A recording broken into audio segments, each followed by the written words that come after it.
विधानसभा होची एठी 4.5 कोटी जनसाधारण समस्यार समाधान एवं ओडिशा राज्यर प्रगतिर कथा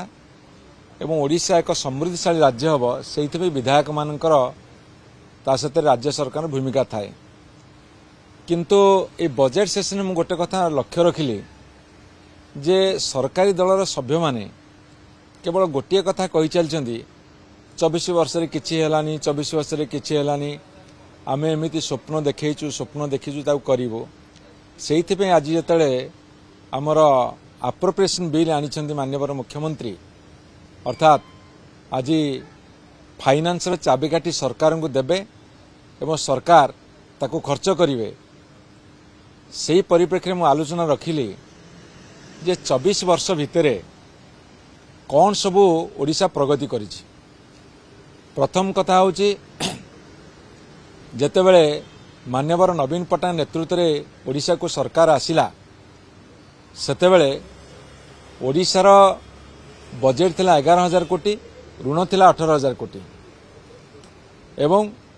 सुपर साइक्लोन रे ओडिशा ध्वस्त विध्वस्त एक उज्जुड़ा अर्थनीति भितर ओडिशा को आगू बढ़े आज भारत वर्ष रे एक राजस्व बलका राज्य भाव में परिगणित हो पारिछि एवं जो राज्य रे चाउल उत्पादन हो नथिला नियंटिया थिला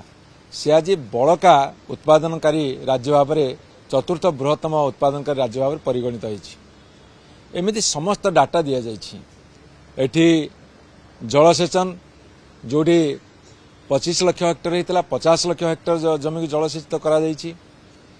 इंडस्ट्री मानकर प्रथम पसंद होता ओडिशा आसिबा पई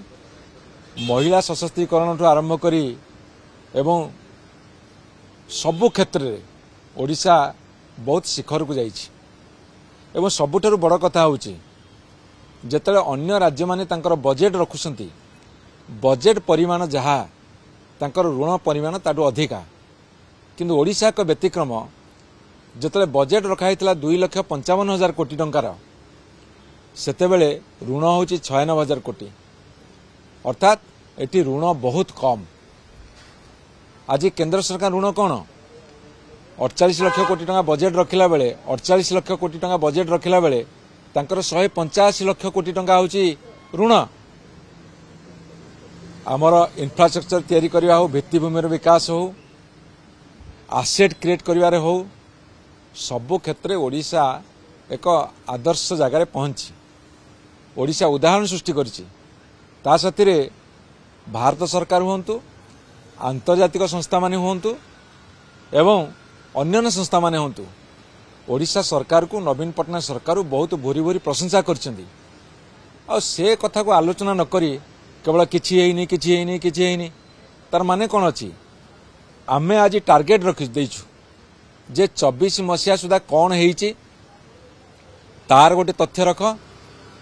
24 रु 29 तुम जो सरकार रहिबो जो दिन 29 मसिया रे सरकार तुम सरीब से दिन तथ्य रख तुम केते आगु को जाइछ तापर लोक विचार करेंगे कोटा ठीक कोटा भूल प्रगति गोटे दिन रे हुएनी ये होची प्रत्येक दिन तापे अक्लांत परिश्रम करिया पड़े से कथा न बुझी केवल अतीत को घांटी चकड़िले विशेष किसी फलप्रद हम नहीं वर्तमान जो सरकार चली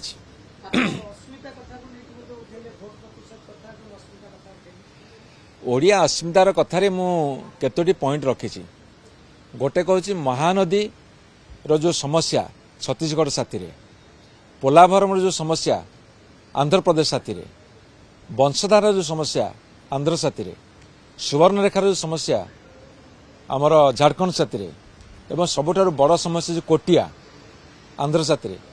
ये समस्त ओडिया अस्मितार दुहाई देउथिबा दल तापी कौन पदक्षेप नेबे आमे अपेक्षा रखीचु। आउ गोटे पॉइंट होची